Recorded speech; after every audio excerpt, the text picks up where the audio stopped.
C'est un épisode de l'émission qui commence par un message sur Twitter. Un cri du cœur, un signal d'alarme qui provoque une onde de choc. Une deuxième onde de choc puisque le sujet de ce message concerne l'indemnisation des victimes des attentats du 13 novembre 2015. En quelques phrases, son auteur, Fred De Wilde, survivant de l'attaque du Bataclan, y raconte ce qu'il vit comme une double peine, le parcours du combattant des victimes pour faire reconnaître les conséquences du psychotrauma. S'en suivront des articles de presse, des démentis, des invectives sur les réseaux sociaux, un troll au sein même du Fonds d'indemnisation des victimes, le FGTI, des suspensions de ses fonctions et des murs de silence et de trop nombreuses questions.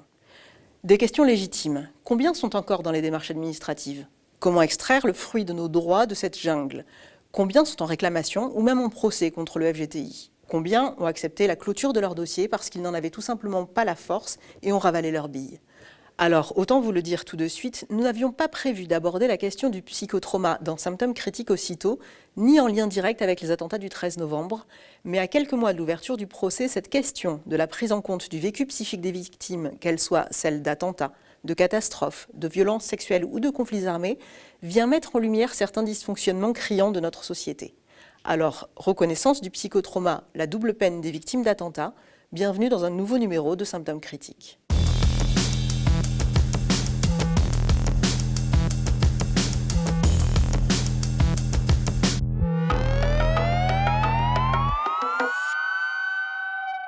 L'auteur de ce message, c'est vous, Fred De Wilde. Merci d'avoir accepté notre invitation et bienvenue sur notre plateau.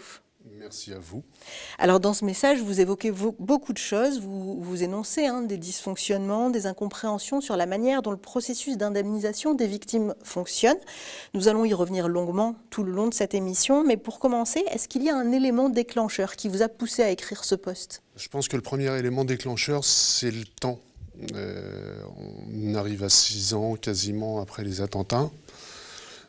6 ans pendant lesquels j'ai, moi, mené mon expertise pour le fonds de garantie, diligenté par le fonds de garantie, qui s'est soldé en fin 2019 par le constat de ma consolidation, qui normalement doit être suivi très rapidement par une proposition d'indemnisation du fonds de garantie, qui, dans sa communication, s'engage à réparer en intégralité les dommages causés. La proposition que j'ai eue n'a d'abord même pas été proposée, m'a même pas été montrée par mon conseil juridique, tellement elle était indécente. Je l'ai su après, moi, en relançant et en trouvant que c'était tellement long qu'il fallait que je me fasse aider.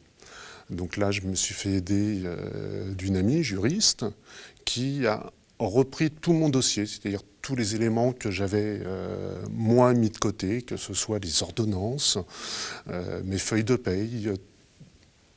En gros, j'ai envie de dire 3 ans, 4 ans, 5 ans de classement de papier pour pouvoir tenter de prouver ce qu'avait été ma vie depuis, parce que l'histoire, c'est quand même un petit peu ça.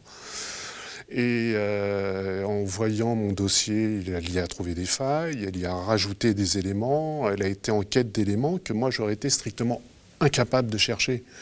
Le trauma est tel que très vite le combat administratif devient un combat impossible, un combat de plus. Alors ça, on va y revenir sur les différentes étapes de ce combat administratif, mais en préparant l'émission, quelque chose qui est ressorti et qui est flagrant, c'est qu'en effet, pour vous, il y a la question des 6 ans, et de manière unanime, toutes les victimes que j'ai pu interroger m'ont dit « mais le combat, ce n'est pas un combat pour l'argent ». Est-ce qu'on pourrait déjà éclaircir ce point-là ?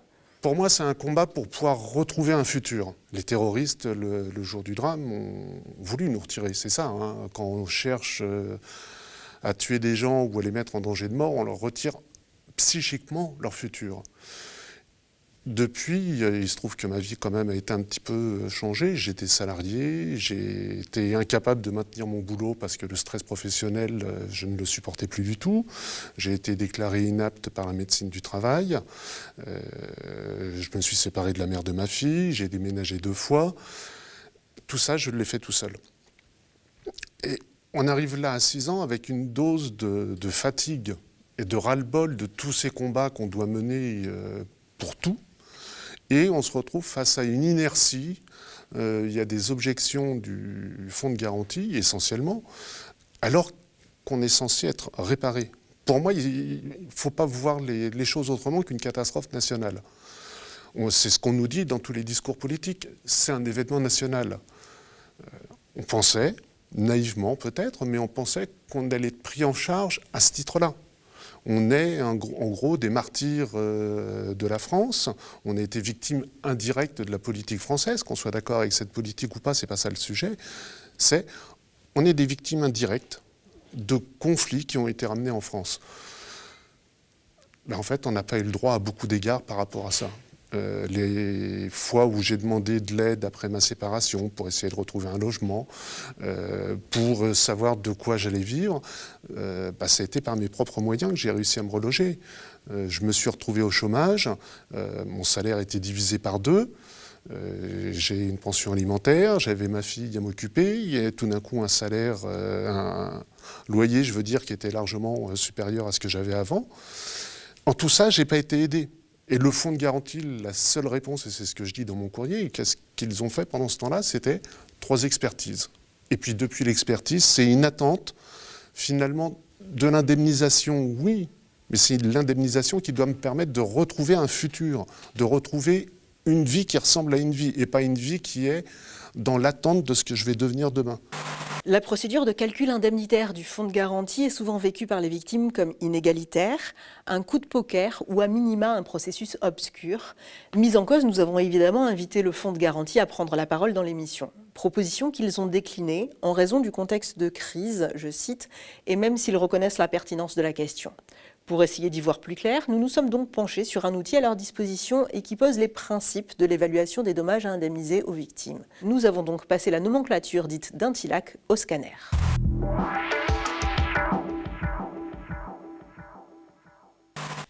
La nomenclature d'Intillac est une méthode de classification des préjudices corporels, et nous le verrons plus tard, cela a toute son importance, créée en 2005 par le magistrat et la commission du même nom, Jean-Pierre d'Intillac. Au départ établie afin de garantir plus d'équité entre les victimes, cette méthodologie visait à lister et à organiser une trentaine de postes de préjudice, ouvrant théoriquement droit à indemnisation. Utilisée quasi systématiquement par les fonds de garantie et en justice, il convient de noter que cette nomenclature n'a pas de caractère obligatoire, mais faute d'autres outils. Alors plongeons-nous en détail dans ces arcanes afin de comprendre comment les indemnités sont calculées. Tout d'abord, la nomenclature prévoit 2 cas de figure différents selon si la victime est considérée comme directe ou indirecte. Par souci de clarté, nous ne nous intéresserons aujourd'hui qu'aux victimes directes, mais les grands principes restent les mêmes. Selon ceux-ci, l'indemnisation doit être établie poste de préjudice par poste de préjudice. La nomenclature distingue donc d'un côté les préjudices économiques, comme la perte de ressources suite à une incapacité de travail, et de l'autre côté les préjudices non économiques, comme le déficit fonctionnel ou les souffrances endurées. En opérant cette distinction entre les effets patrimoniaux et non patrimoniaux des séquelles pour la victime, le groupe de travail entendait coller à la définition du handicap qui avait cours à l'époque, avec toute la difficulté de la reconnaissance du handicap psychique que l'on connaîtra par la suite. Dans chaque catégorie, une séparation est également faite entre ceux qui seront temporaires et ceux considérés comme permanents. Les préjudices temporaires, comme une prothèse ou la perte de revenus durant une hospitalisation, sont indemnisés au fur et à mesure. Les dommages permanents font l'objet d'une offre d'indemnisation après ce que l'on appelle la consolidation. La date de cette consolidation est fixée par l'expert médical. Elle correspond donc souvent à la stabilisation des conséquences des blessures physiques. Mais si ça fonctionne bien pour les os, ça marche moins bien pour le mental. Car c'est bien beau d'établir la liste des postes de préjudice indemnisables, reste à en calculer les montants en fonction de leur gravité. Et c'est souvent là que ça se corse.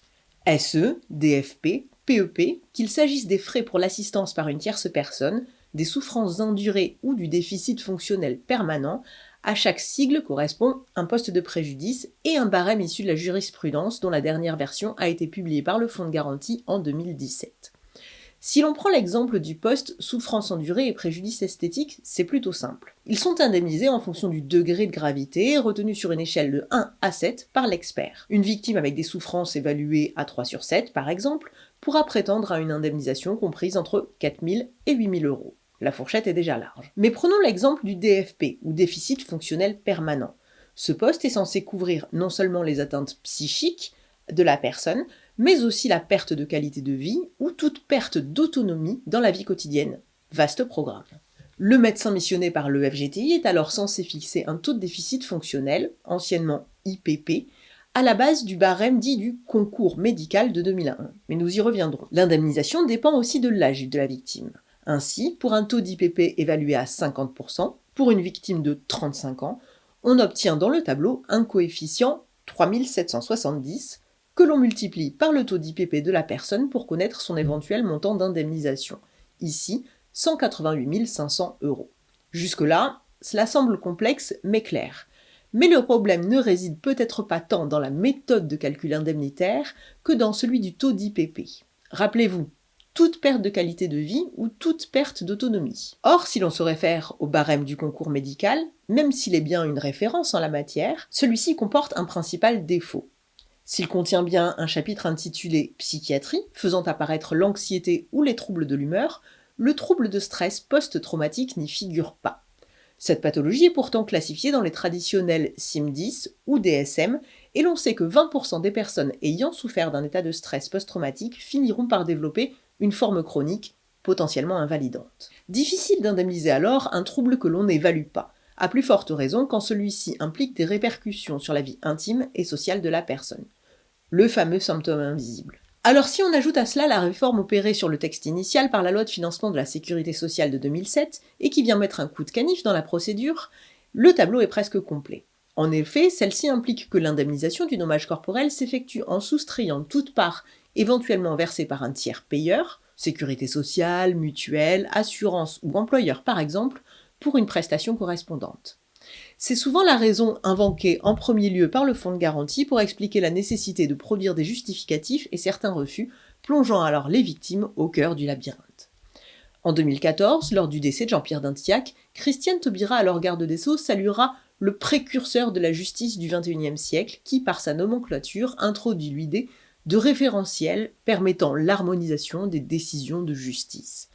Une harmonisation de la procédure et des montants indemnisés, peut-être. Une amélioration de la prise en compte de la qualité de vie des victimes, peut-être pas.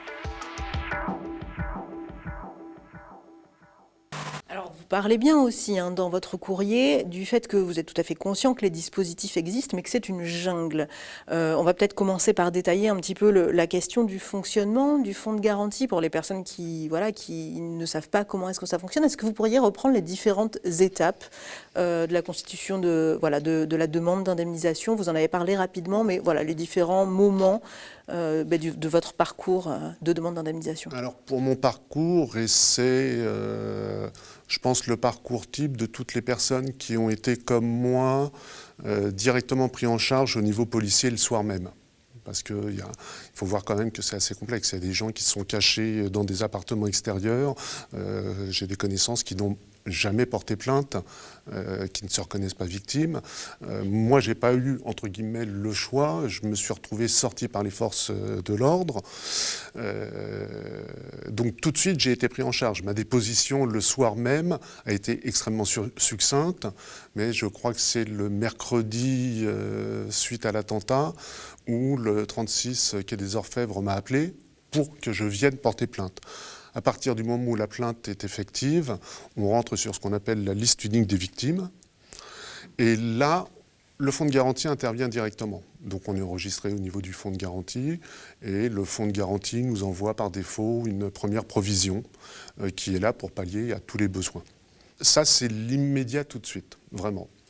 Ensuite, le fonds de garantie diligente des experts pour pouvoir faire reconnaître les préjudices psy et éventuellement les préjudices physiques. Parce qu'il y a eu pas mal de blessés lourds, mais il y a aussi des expertises qui peuvent être, entre guillemets, un petit peu impromptues. Moi, j'ai eu un problème de vue qui était très clairement lié au stress, donc j'ai fait une expertise ophtalmo. J'étais très très proche de l'explosion du terroriste qui s'est fait exploser sur la Seine, donc j'ai eu une expérience ORL. En tout, j'ai fait 5 expertises. Et à partir de ces expertises-là, il y a une définition qui s'appelle consolidation. La consolidation, ce n'est pas guéri, c'est votre état ne s'aggravera pas ou ne s'arrangera pas. Alors ça paraît un peu froid comme constat. Moi, quand le psy m'a proposé la consolidation, je lui ai dit, c'est vous qui décidez, mais quoi que vous pensiez, moi, je n'ai pas l'intention de m'arrêter là. Pour moi, mon état doit s'arranger. Il en va de ma vie. Je ne peux pas rester dans cet état de souffrance malgré tout. Mais lui a défini la consolidation, donc, j'ai envie de dire, un état de fragilité relatif ou un état de sécurité relatif, suivant comment on regarde la bouteille à moitié vide ou à moitié pleine. À partir de là, le fonds de garantie doit faire une proposition d'indemnisation, sauf que dans toutes ces expertises, dans tout ce parcours d'expertise, on parle à aucun moment des séquelles économiques qu'il peut y avoir. Tout bête, du fait du stress, j'ai perdu mon boulot. Donc il y a une séquelle économique. Ça va être à moi de la prouver. Et c'est à moi de prouver que ça a une incidence sur tout mon parcours de vie. J'ai encore 15 ans à faire et la médecine du travail a clairement dit, de toute façon, vous êtes en inaptitude. Le fonds de garantie a reconnu que j'avais une inaptitude professionnelle qui était permanente, que l'état dans lequel j'étais là au jour de ma consolidation ne me permettait plus effectivement de travailler. Et à partir de là, on rentre dans un autre cycle qui est, après celui des expertises psy, qui est quand même vachement difficile, parce qu'il faut se mettre à nu pour pouvoir raconter ce qu'on a vécu, il faut apporter la preuve qu'on a une baisse économique, qu'on a une déficience de ci, qu'on a une déficience de ça. Et le fonds de garantie réfute ou accepte ces preuves-là. Mais le fait de se voir réfuter des conséquences que l'on vit au quotidien et qui nous bousillent le futur, alors qu'on est déjà encore dans une détresse malgré tout. Moi, psychologiquement parlant, même si je suis suivi depuis, je continue de faire des cauchemars, je continue d'être hyper stressé, je ne prends plus les transports parce que je ne peux plus, je ne me déplace qu'en vélo. Tout ce qui est élément de stress, finalement, vient s'augmenter et je mets un temps fou pour redescendre. Là, je fais une interview aujourd'hui, mais je sais très bien que je vais avoir 2 ou peut-être 3 nuits pourries après, parce qu'il va falloir que je redescende mon niveau de stress. Tout ça, c'est un parcours qui est réel et dans lequel, malheureusement, on est très très peu aidé. On est aidé par des volontés privées, j'ai envie de dire, autour de nous. On peut choisir de prendre un avocat, mais l'avocat ne va pas vous aider sur les démarches. L'avocat va retransmettre et défendre les pièces que vous lui donnez, mais si vous n'allez pas à la pièce des pièces, vous ne les trouverez pas. Il se trouve que moi j'étais incapable, sans conseil juridique, d'imaginer même le retentissement que ça pouvait avoir. C'est quand on me dit « mais si, ça a un retentissement sur ta retraite ». Ah ouais, c'est évident, mais j'y avais pas du tout pensé parce que je suis pas là-dedans. Moi, ce que je cherche, c'est essayer de voir ma vie au-delà d'une semaine. C'est même si j'ai des projets de vie, au quotidien, je vis quasiment au jour le jour, encore maintenant. Alors on va revenir sur les conséquences et la manière dont le psychotrauma peut impacter la vie quotidienne, mais on va rester pour l'instant sur votre message, sur votre cri d'alerte. Les réactions dans la presse ont été assez rapides et un petit peu vives. Un article de France Info a annoncé qu'il y avait eu un tiers des victimes des attentats du 13 novembre qui n'auraient pas encore reçu leur indemnisation finale, leur offre d'indemnisation après consolidation. Un communiqué du FGTI publié dans la foulée dénonce le nombre de dossiers dont l'indemnisation est considérée comme terminé, on y reviendra. Mais avant d'aller plus loin, comment est-ce que vous avez vécu justement cette interpellation de la presse et les réactions qui s'en sont suivies, notamment sur les réseaux sociaux? J'ai été, je vais dire, pas mal rassuré, déjà parce que de la part d'anonymes, énormément de messages de soutien, de gens qui étaient scandalisés parce qu'ils étaient convaincus que cette affaire, depuis 6 ans, était réglée et que ça y est, les dégâts avaient pu être réparés et qu'on avait réparé les dégâts. Au niveau de la presse, c'était à peu près pareil. Mais on a tout ce qu'il faut pour pouvoir faire ça. Et en effet, on a tout. On a le FGTI, ce qui est une chance. C'est un cas unique quand même, il ne faut pas l'oublier.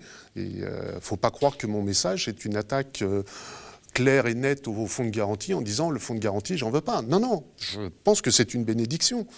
Je pense que le fonds de garantie a des grosses dysfonctions et qu'il faut impérativement le faire savoir pour que les victimes soient pas, après l'attentat, toutes seules face à cette administration.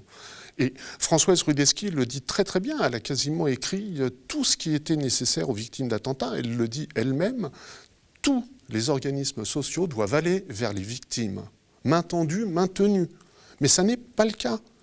Une fois que ma consolidation a été effective, le fonds de garantie m'a envoyé un courrier me demandant si j'étais d'accord pour que mon dossier soit transmis à la Sécurité sociale et à l'ONAC.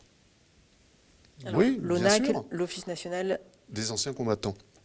Puisqu'il se trouve qu'on a le statut particulier de victime civile de guerre.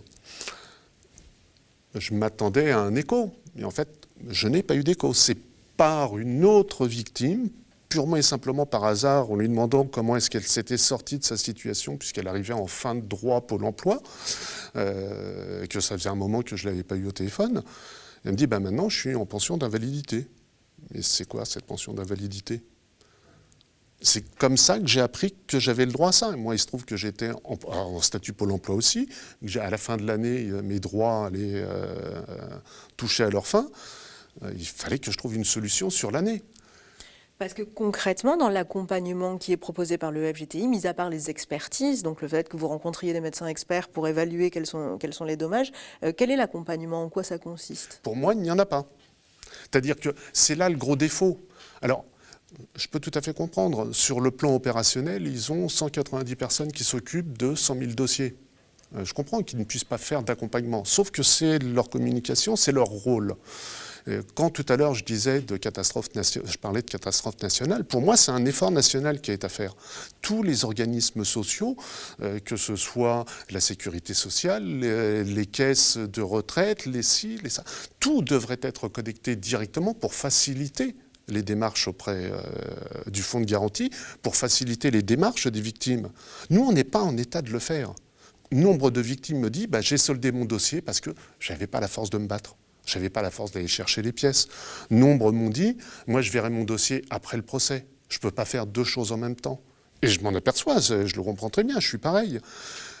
Et si simplement cette démarche-là était faite, s'il y avait un suivi, une aide, il faut bien se rendre compte que, encore à l'heure actuelle, passer un coup de fil administratif, ça m'est difficile. Je ne réponds pas au numéro que je ne connais pas.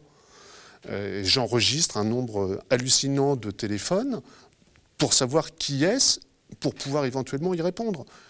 Mon dossier de pension d'invalidité, j'ai mis plus de 6 mois pour le remplir, pour recueillir toutes les pièces, pour le remplir et l'envoyer.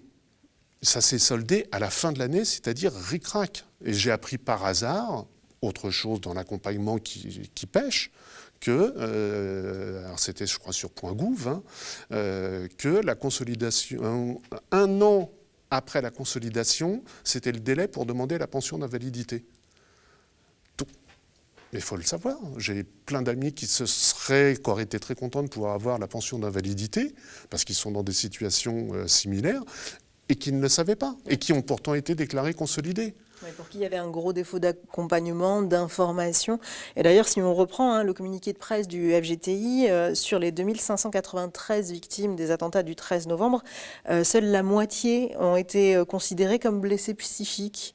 Donc sur cette moitié considérée comme blessés psychiques, le FGTI déclare que depuis janvier 2017, 1800 déplacements ont été réalisés par les équipes.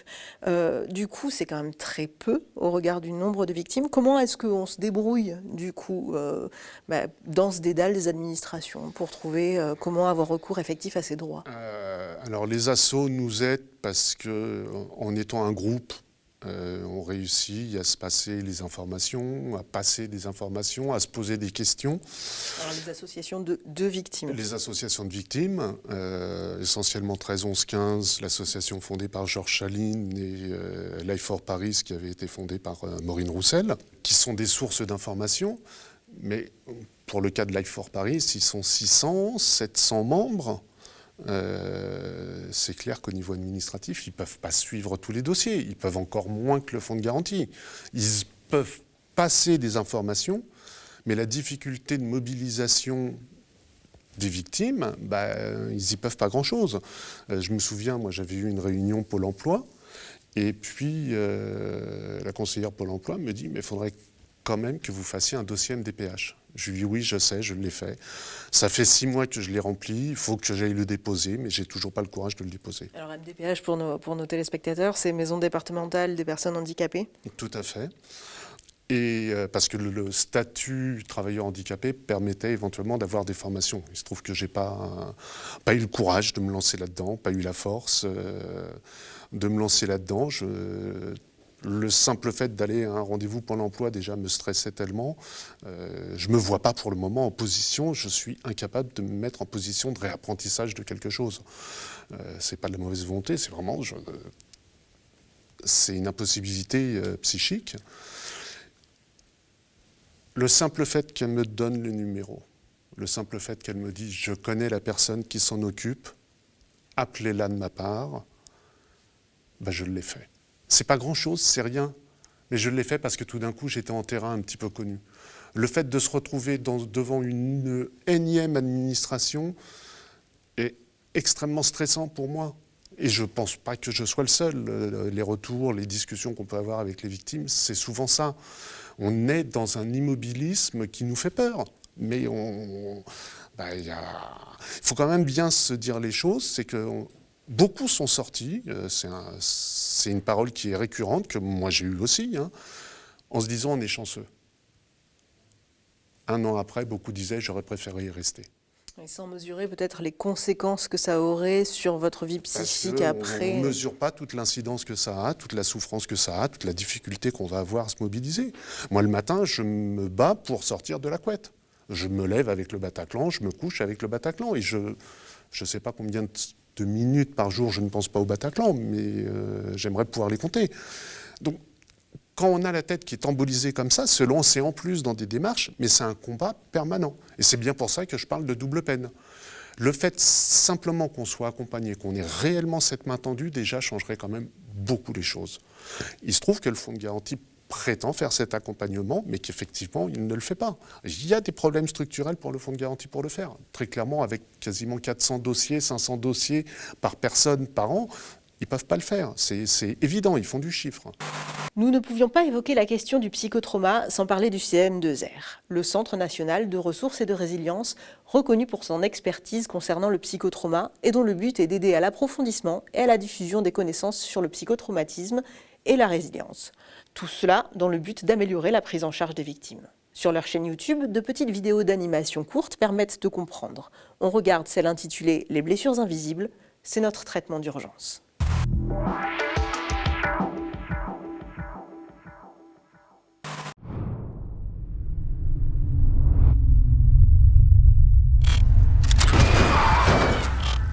Parfois, on rencontre l'horreur. Une seconde, une minute, une heure, et notre vie bascule. De ce face-à-face, nous pouvons garder des blessures, invisibles et douloureuses, qui nous replongent dans ces événements. Parfois, ce sont des images, des sons, des odeurs même, qui déclenchent des souvenirs si intenses, si précis, qu'ils en semblent réels.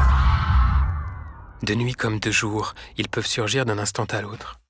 À chaque flashback, à chaque cauchemar, tout semble recommencer, comme si rien n'était fini. Et tout est compliqué, dormir, sortir, tout nous ramène en arrière. Même raconter ce qui s'est passé est difficile. On lutte sans cesse pour que les souvenirs ne nous submergent pas, jusqu'à l'épuisement.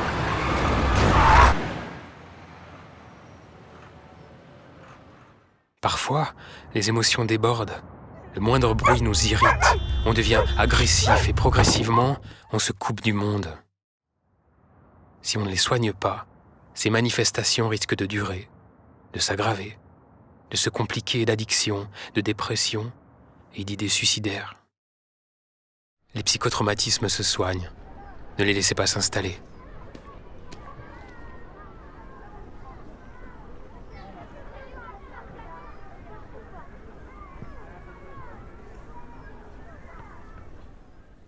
Alors se pose aussi la question des expertises, de comment elles sont réalisées et de la passation de relais. Si le fonds de garantie n'a pas les moyens de le réaliser lui-même, il y a aussi les associations sur le terrain, le tissu déjà existant. Vous le dites bien, les ressources sont là. La difficulté, c'est de pouvoir y accéder et d'avoir quelqu'un qui nous accompagne pour le faire. Oui. Du coup, comment ça s'est passé pour vous, le déroulement des expertises et justement cette question de la reconnaissance de l'impact du psychotrauma sur votre vie quotidienne? La reconnaissance, elle a été, je pense, facilitée Déjà parce que moi, il se trouve que j'avais déjà une psy. Ça m'angoissait beaucoup d'ailleurs, parce que la première question que je me posais, je crois que je l'ai vue dans la première semaine, est-ce qu'elle va réussir à gérer ce que je vais lui raconter ? Parce que lui raconter mon Bataclan, moi j'étais encore dans l'attitude ahurie du gars qui en est sorti et qui se dit qu'il est chanceux. Mais ce que je lui ai raconté était quand même particulièrement violent. Je suis resté 2 heures dans la fosse, donc j'ai tout vécu au premier rang. Elle l'a pris, elle l'a encaissé. Ça m'a permis, je pense, assez vite de pouvoir lancer ma première BD, qui elle aussi m'a beaucoup aidé, parce que verbaliser, verbaliser et verbaliser encore permet de savoir ce qu'on ressent et donc de l'évacuer. Malheureusement, ce n'est pas le cas de toutes les victimes. Je pense qu'au niveau des expertises, très vite, de toute façon, moi je leur ai dit que je dessinais, je leur ai parlé de mon travail. Cette liberté d'expression que j'avais m'a aidé à faire reconnaître la hauteur de mon traumatisme. En tout cas, sur la partie psychique. J'ai un ami qui, lui, n'a pas le verbe aussi souple que moi. Il se trouve qu'il est sorti. Il est re-rentré pour aider des gens, il a tenté de sauver quelqu'un, et cette personne lui est décédée dans les bras. Il n'a pas réussi à le former pendant son expertise. Parce que pour lui, c'est une violence extrême, il l'évoque très très peu. Comment est-ce qu'on peut reconnaître le préjudice psy si la personne n'évoque pas les choses ? Je pense que l'expertise, d'une certaine manière, il faudrait peut-être qu'elle soit moins lourde, mais plus récurrente. 1 fois par an, je pense que ce n'est pas assez. Après, vous allez voir quelqu'un, qu'est-ce qu'en pense ce quelqu'un ? Au fur et à mesure du temps. Il n'y a pas...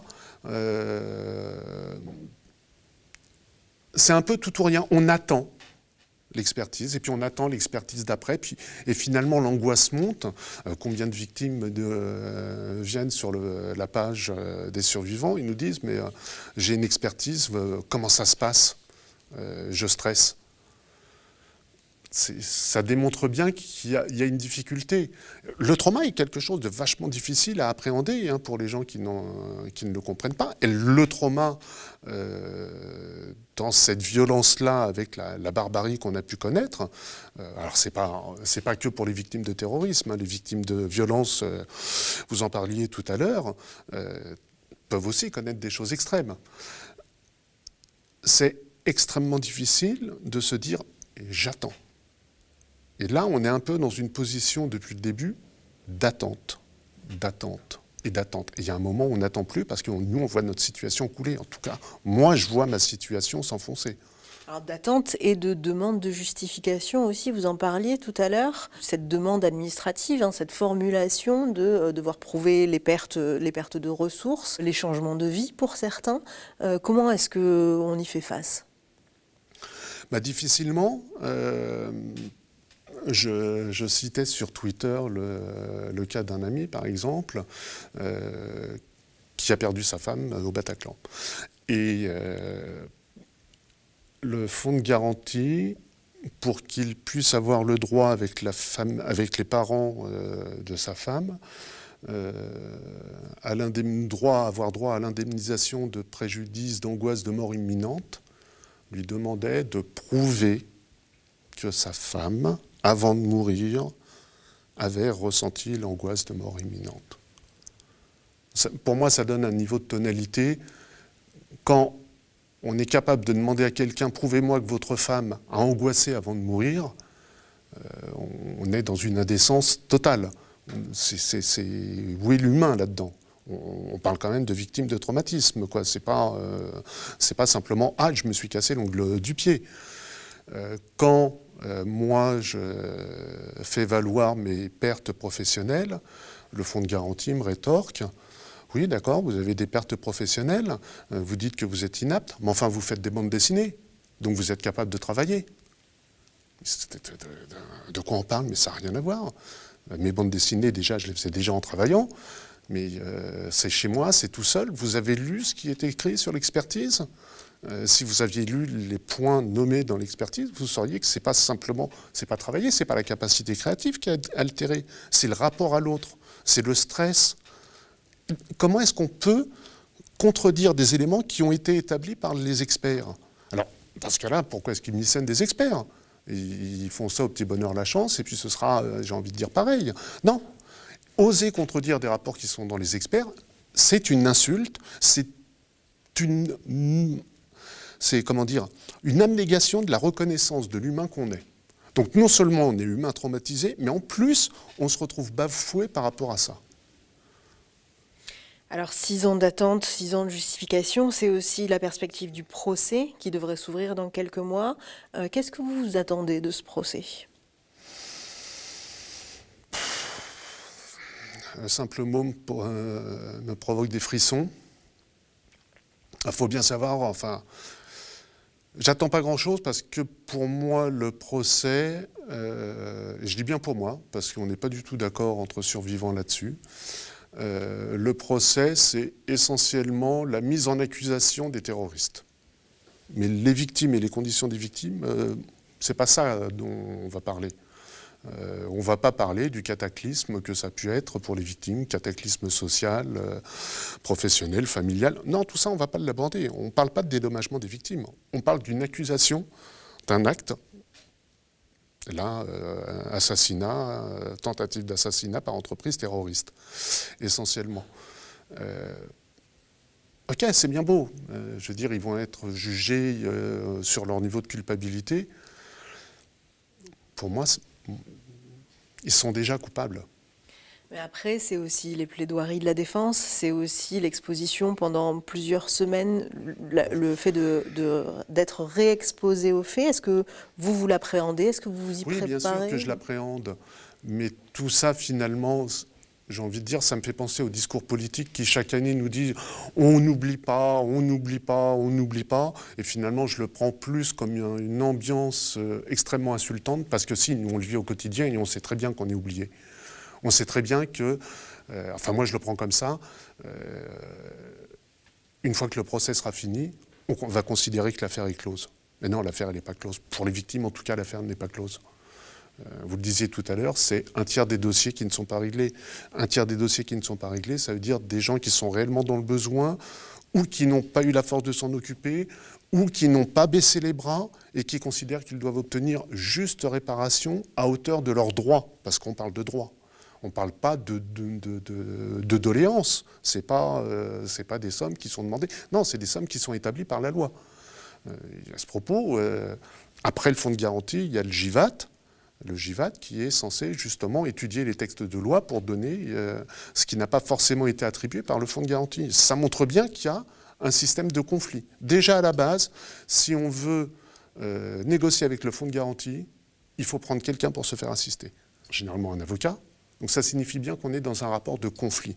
Quand le fonds de garantie parle de confiance avec les victimes, je suis désolé, moi le retour que j'ai de la majorité et mon cas, on n'est pas du tout en confiance avec le fonds de garantie. Et ce n'est pas ce qui s'est passé, les derniers événements avec le fonds de garantie, qui vont nous mettre en confiance. Au contraire, là il faut vraiment que la confiance soit renouée. Il faut vraiment que le dialogue soit renoué. Et je le répète encore une fois, comme l'écrivait Françoise Rudeski, tous les organismes sociaux doivent aller vers les victimes. Ça n'est qu'à ce prix-là, ce n'est pas à la charge du fonds de garantie de tout faire. On est un système étatique, il y a tout le système étatique qui doit se mobiliser pour ça. Il y a un élément essentiel à prendre en compte pour comprendre le vécu des victimes des attentats du 13 novembre, c'est sa dimension collective, voire sociétale. À la fois, parfois, source de souffrance, mais aussi vecteur de reconstruction. Et ce sont des personnes que vous connaissez bien, Fred, puisqu'il s'agit de Captain, et d'Armel Vautreau, avec qui vous avez publié Dessine-moi un trauma, qui nous en parle. C'est notre capsule Baume au cœur.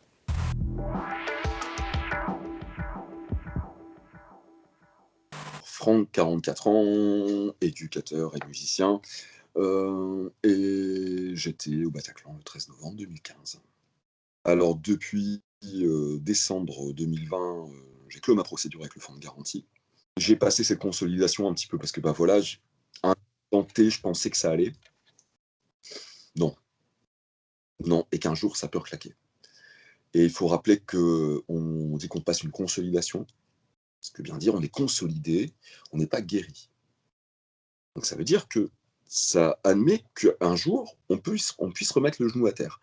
Sauf que quand on reçoit et qu'on accepte la proposition finale, on signe un document comme quoi, entre guillemets, on ne va pas faire appel de ça. Qu'est-ce qui m'arrive si dans 1 mois, 2 mois, 5 ans, je craque? Je fais quoi? À un moment, la musique m'a aidé à reprendre du souffle, mais il fallait que je change un peu ma structure artistique, achat de matériel et paiement du studio. J'ai pu enregistrer un album. Entre ce que m'a donné l'ONAC et le crowdfunding que j'ai fait, j'ai pas déboursé ça de mon album. Tout l'argent du monde pourra pas remplacer ce qui s'est passé, pourra pas réparer ce qui s'est passé, même dans nos têtes. Maintenant, c'est bien que cet argent soit là, parce que des fois, on a un peu l'impression de compenser avec nos enfants, on se fait un peu plaisir, on fait les travaux, on refait sa maison parce qu'il y en a besoin, voilà. Mais rien pourra remplacer.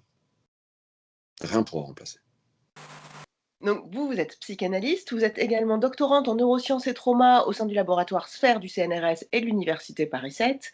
Votre thèse porte sur écrire le trauma à partir des écrits des rescapés du Bataclan. Est-ce que vous pouvez nous parler, justement, c'est un sujet que vous connaissez bien, de l'impact du psychotrauma dans la vie quotidienne et dans les relations sociales? Eh bien, finalement, sans le faire exprès, vous tendez une perche magnifique parce que mon travail porte sur tous les écrits après les attentats de 2015 et pas les attentats du Bataclan. Et voilà, vous pointez quelque chose d'essentiel, c'est-à-dire que très souvent, on ramène les victimes des attentats de 2015 au Bataclan. Et c'est déjà quelque chose qui fait souffrance et que les rescapés soulignent sans arrêt, hein, ils n'ont de cesse de le dire, et sur les réseaux sociaux et dans les interviews. Les attentats de 2015, ça ne se résume pas au Bataclan. Il y a eu les terrasses, il y a eu les victimes collatérales. Et déjà ça, c'est une façon pour eux de signaler qu'il y a une forme d'oubli ou une forme de déni de toutes les victimes de 2015. De quelle manière est-ce que cette forme de déni, cette forme d'oubli, cette forme de déformation de la mémoire de la population ou du récit général, de quelle manière est-ce que ça vient, impacter leur quotidien et leur manière de vivre, leur vie? Eh bien, finalement, ça les impacte parce qu'il y a une espèce de paradoxe, c'est-à-dire que à la fois les gens sont dans ce déni, dans cet oubli que vous soulignez là, et en même temps ils croient, en tout cas, ils sont dans la croyance d'une très grande connaissance des faits. Pourquoi? Parce que la grande particularité de ce trauma, c'est que c'est un trauma médiatique. C'est un trauma de masse et un trauma médiatique. Et c'est la grande différence avec une victime singulière d'un viol, par exemple, qui va devoir affronter aussi le trauma et le stress post-traumatique, mais dans un chemin qui va être singulier et souvent confidentiel, alors que les victimes des attentats de 2015 ne peuvent pas bénéficier de cette confidentialité. Donc ils se heurtent à des gens qui à la fois croient tout savoir, croient avoir tout compris, parfois croient même savoir mieux qu'eux, et donc formulent des injonctions. Mais tu devrais faire ci, tu devrais faire ça, tu devrais sentir comme ça. Hein, ça fait longtemps maintenant, tu devrais aller mieux, ça dure cette histoire, vous voyez. Donc finalement, le fait que les gens croient savoir parce que c'est médiatisé, eh bien ça rend aussi la position de la victime encore plus difficile et douloureuse. Et comment est-ce que justement on lutte contre ça, que ce soit au niveau collectif ou que ce soit au niveau individuel? Qu'est-ce qu'on peut faire justement pour que ce soit moins douloureux?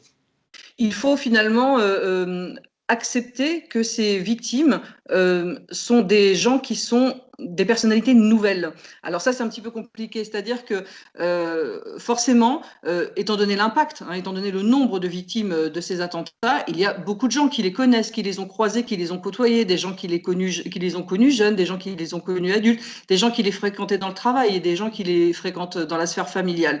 Et pour ces gens-là, il y a certains chocs, hein, évidemment. D'ailleurs, on parle aussi des victimes collatérales parce qu'on a vécu soi-même le trauma, la peur de perdre son fils, sa fille, sa petite fille, etc. Mais finalement, ce que les gens n'arrivent pas à concevoir, c'est qu'ils vont devoir composer avec une personne nouvelle. Ils ne retrouveront pas la personne d'avant. La victime, elle le sait, elle en prend conscience très rapidement. Quand une victime d'attentat, mais une victime de trauma en général, vient déposer chez un psy, la première chose qu'elle dit, c'est « je voudrais revenir à ma vie d'avant ». Et ça, très vite, on leur dit que ce n'est pas possible, qu'il va falloir composer avec une nouvelle vie. Ça ne veut pas dire une vie sans bonheur, mais il va falloir composer avec une nouvelle vie. Et ça, en tant que psy, on peut le leur dire, on peut le leur expliquer, on peut les aider eux-mêmes à le mettre en pratique. Mais pour l'entourage ou pour la société, c'est quelque chose qui est difficilement envisageable. interchangeables. Ces gens-là ne seront plus les gens d'avant, ce sont des gens nouveaux, ce sont des personnalités nouvelles, impactées, différentes, avec des émotions qui ne sont plus celles d'avant, avec des réactions qui ne sont plus celles d'avant, avec des interactions sociales qui ne sont plus celles d'avant. Et il va falloir faire avec. Il faut donc que la société accepte d'accueillir ces nouvelles personnalités en son sein. Pour les victimes, comment est-ce qu'on construit sa nouvelle vie ? Alors là, évidemment, il y a le cheminement thérapeutique qui est très important parce qu'il faut, dans une première étape, faire en quelque sorte, j'aime pas trop utiliser le terme de deuil, mais malheureusement, il n'y a pas vraiment d'alternative. Il va falloir faire le deuil de cette vie d'avant qui de toute façon n'est plus à partir de maintenant. Mais il va falloir aussi s'appuyer dessus. C'est une ressource, ce que l'on a vécu avant, les liens qu'on a tissés avant, les forces qu'on a acquises avant le trauma, elles sont toujours là. Il faut les mobiliser. Donc, il va falloir aller les chercher. Il va falloir réévaluer justement l'histoire avant le trauma pour mieux évaluer l'histoire après le trauma. Donc nécessairement, il faut aller chercher des appuis dans ce que l'on a vécu avant et évidemment, suivant le chemin singulier de chacun, ces appuis sont plus ou moins fragiles.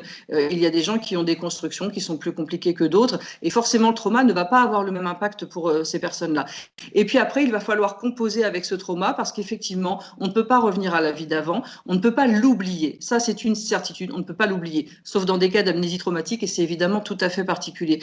Mais en tous les cas, le trauma, on ne peut pas l'oublier, il est bien là. Donc il va falloir le traiter. Il va falloir le traiter d'abord de manière factuelle, c'est-à-dire remettre les choses dans leur logique et dans leur chronologie. Compléter très souvent ce que les rescapés appellent le puzzle. Dans les écrits sur lesquels je travaille, il y a ce terme de puzzle qui revient quasiment dans 100% des ouvrages. Donc il va falloir d'abord compléter le puzzle pour restaurer du factuel dans les événements traumatiques. Ça s'est passé comme ça, pour finalement arriver à la conclusion qu'on n'aurait pas pu l'éviter et qu'on n'aurait pas pu agir autrement et que c'est déjà bien heureux qu'on soit là finalement. Et à partir de là, on construit le chemin. Donc finalement, il y a 3 étapes principales. Réévaluer les acquis d'avant, réévaluer de manière factuelle les événements traumatiques et construire la suite. Et en s'appuyant sur ce que l'on a déjà comme ressources, il va falloir en trouver de nouvelles. Et ce chemin-là, il est vraiment singulier. Pour certaines personnes, la fameuse résilience va être assez rapide, va être à portée de main. Et puis pour d'autres, c'est un chemin très, très, très compliqué, laborieux. Certains vont s'appuyer sur les interactions sociales. Certains vont s'appuyer sur le socle affectif, sur ce qu'ils ont pu construire dans leur enfance, sur leurs parents, sur leur famille, sur leurs amis. D'autres vont s'investir énormément professionnellement. D'autres vont s'acharner à construire quelque chose de nouveau. On a vu des rescapés, par exemple, faire couple, faire un enfant, se marier, faire le tour du monde, etc.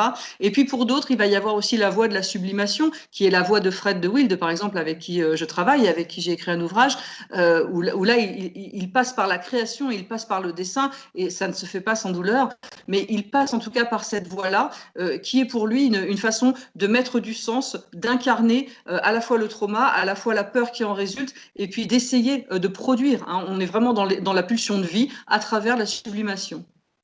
Merci beaucoup Armelle Vautreau pour cette explication. Merci à vous. Alors, on en parlait de manière assez générale. Les rescapés avec qui j'ai pu préparer l'émission ont remonté l'importance de la solidarité en attendant qu'on puisse faire évoluer le fonds de garantie. Cette solidarité qui s'était créée entre vous, qui semble une ressource essentielle pour tenir. Est-ce que vous pouvez nous en parler, justement, de la manière dont ça vous a aidé et de ce qui se passe entre rescapés ? Il faut savoir que... c'est un constat que j'ai fait, je ne vais pas dire que c'est général, parce que le trauma, encore une fois, a plein de facettes, mais nombre de personnes avec qui j'en ai parlé se sentent complètement en dehors de la réalité. On est rentré dans une autre réalité après ça. J'ai perdu des amis, parce que très clairement, des gens qui ne voulaient pas entendre parler de ça, ou qui avaient peur d'entendre parler de ça. Entre nous, on en parle librement. On n'a pas de crainte par rapport à ça, on a le souci de l'autre. On sait que l'autre peut aller bien, l'autre peut aller mal, comme je le disais tout à l'heure. Catherine Bertrand, avec qui je suis en contact depuis de nombreuses années, je l'ai appelée pour savoir comment ça allait. Et c'est très régulier, simplement des petits messages comme ça, comment ça va. Mais quand on dit comment ça va, l'autre accepte d'entendre le ça va pas. Et ça, c'est énorme, parce que ce n'est pas le salut ça va du boulot classique. Non, on sait que ça ne peut pas aller, et on sait qu'on va trouver du soutien. Vous pouvez aller sur la page Facebook des survivants, enfin, non, vous ne pourrez pas parce que c'est totalement privé. Quelqu'un laisse un message à 4 heures du matin en disant « ça ne va pas », je vous file mon billet qu'il a, même encore maintenant, 10 réponses. Et je ne compte pas les MP parce qu'on n'est pas au courant. Mais c'est régulier. Et ce sentiment d'être connu, reconnu dans cet entre-soi qui se comprend et qui mesure ce que l'on vit, pour nous, ça a été indispensable. Ça a été, je pense, un sauf-conduit. C'est la meilleure des actions qui ait pu être faite après ça, tangible, qui nous a apporté un sentiment de non-solitude. Beaucoup m'ont fait remonter aussi l'importance du processus créatif dont vous parliez, puisque vous, de votre côté, ça s'est matérialisé par 2 bandes dessinées notamment, et la collaboration à un ouvrage avec Armelle Vautreau. Quelle place est-ce que ça a? Est-ce que c'est quelque chose qui est récurrent? Est-ce que vous pouvez nous expliquer en quoi ça vous a aidé? Alors, quelle place ça a pour moi? C'est totalement indispensable. J'ai réalisé il y a extrêmement longtemps que quand j'avais une idée de dessin en tête, le seul moyen de la sortir, c'était de la dessiner. Tant que je ne l'ai pas mise en papier, elle ne sortait pas. Ce que j'avais en tête du Bataclan, les scènes que j'avais en tête, ce que j'avais vu, ce que j'avais ressenti, était obligatoirement, intérieurement, tout de suite transformé en images.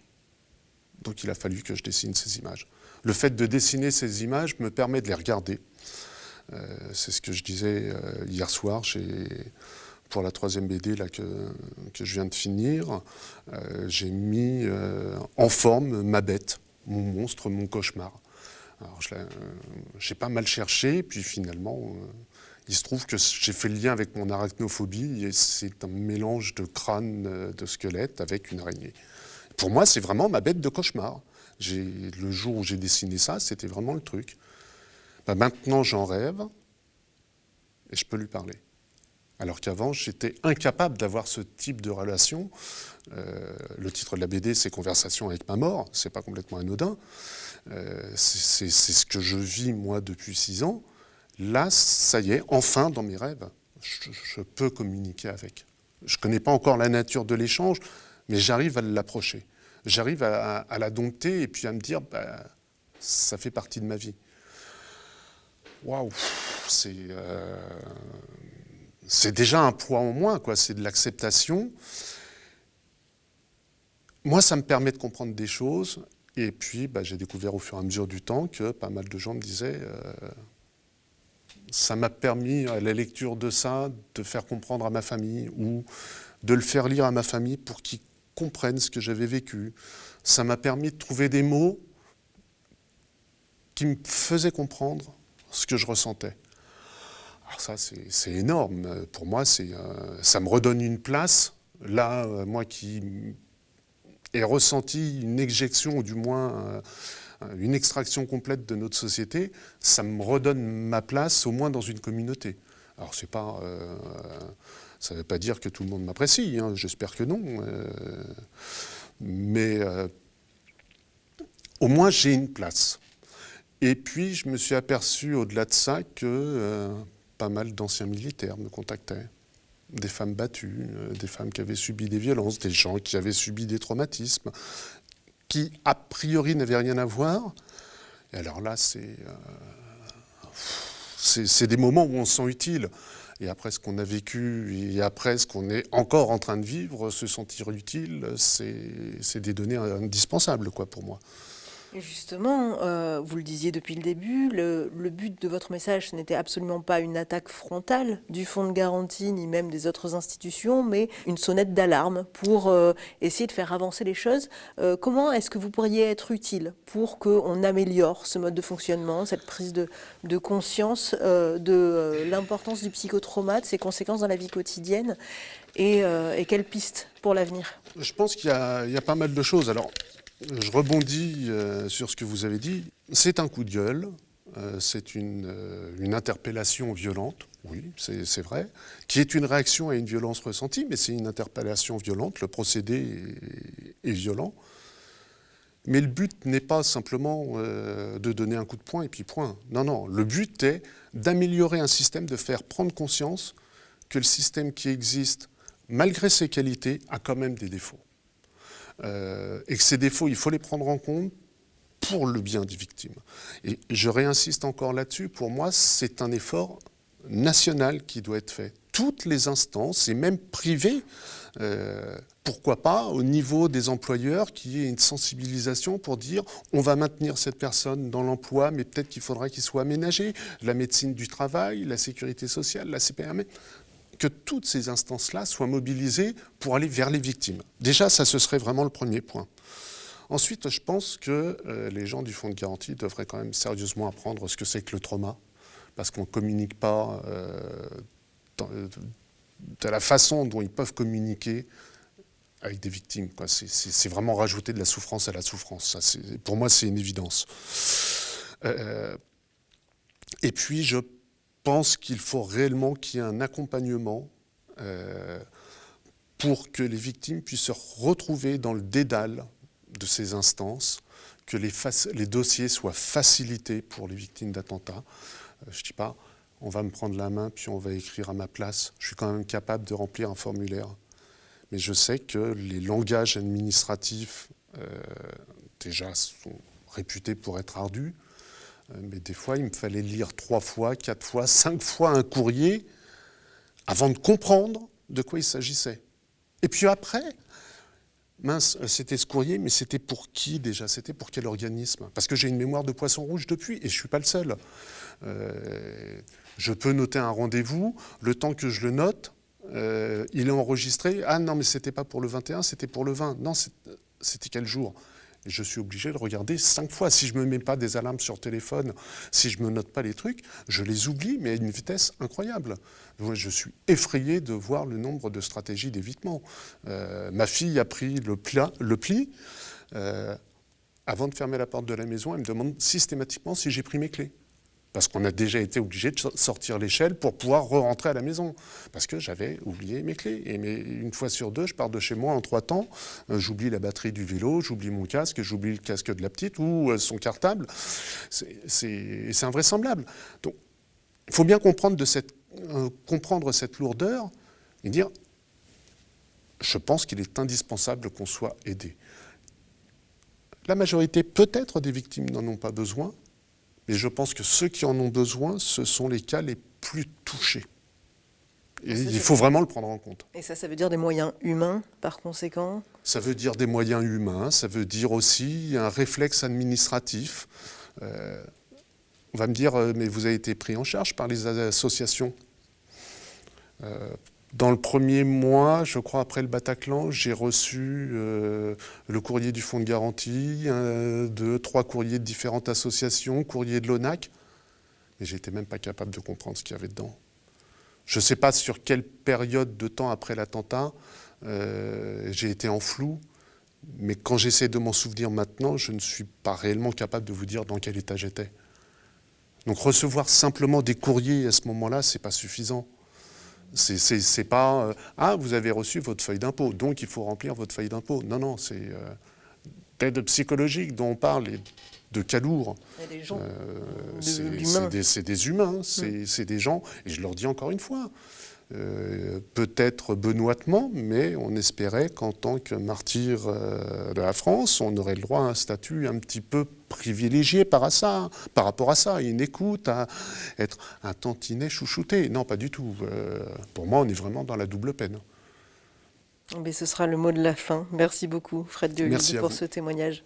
Avant de nous quitter, je rappelle le titre de certains de vos ouvrages. « Dessine-moi un trauma » avec Armelle Vautreau aux éditions La Boîte à Pandore et les 2 bandes dessinées « Mon Bataclan vivre encore » aux éditions Le Mieux et La Morsure aux éditions Belin. Un grand remerciement à l'équipe du Média, sans qui cette émission n'aurait pas eu lieu. Jordan Escoda, Guillaume Cagé, Élie Bonneton et Léo Legat à la réalisation. Merci aussi à Carole Damiani de Paris Aide aux Victimes et au CN2R, à Franck et à Marianne pour leur aide à la préparation de cette émission. Ce numéro est tout particulièrement dédié aux survivants et survivantes de traumas de toutes sortes et dont une émission ne suffit malheureusement pas à aborder la situation. Promis, on ne vous oublie pas. Quant à nous, on se retrouve prochainement pour un nouveau numéro de Symptômes critiques et d'ici là, Prenez bien soin de vous.